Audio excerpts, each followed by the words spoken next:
Dans les rues de Tripoli, les habitants de la capitale manifestent contre l'annonce de la Maison-Blanche. Elle a déclaré hier que Donald Trump s'est entretenu au téléphone avec le maréchal Haftar. Alors qu'il soutenait le gouvernement du Premier ministre al-Sarraj, le président des États-Unis a décidé d'apporter son soutien à l'homme fort de l'Est libyen, auteur d'une offensive sur Tripoli. Nous, le peuple libyen, sommes contre Trump et contre Haftar. On veut une autorité civile, la liberté, la science, la culture. Nous voulons vivre comme tout le monde. Ce changement de situation est également un camouflet pour l'ONU qui voit son projet de résolution de cessez-le-feu s'éloigner.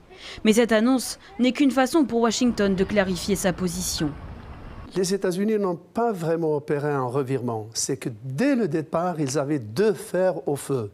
Car ce qui les intéresse, c'est qu'il y ait en Libye deux choses. La sécurisation des exportations pétrolières et un gouvernement central qui puisse contrôler tout le pays. Et à partir de là, ils soutenaient aussi bien le gouvernement de Tripoli sans rompre avec Haftar. En même temps qu'ils manifestaient contre Donald Trump, les habitants de Tripoli ont également dénoncé le rôle de la France. Certains vêtus de l'emblématique gilet jaune sur la place des martyrs de Tripoli, ils ont pointé du doigt ce qu'ils considèrent être un soutien tacite au maréchal Haftar. La France aussi soutient les acteurs qui luttent contre le terrorisme.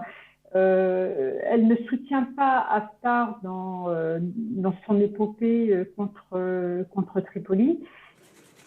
De son côté, la France a affirmé soutenir le gouvernement du Premier ministre Sarraj et la médiation de l'ONU pour une solution politique en Libye.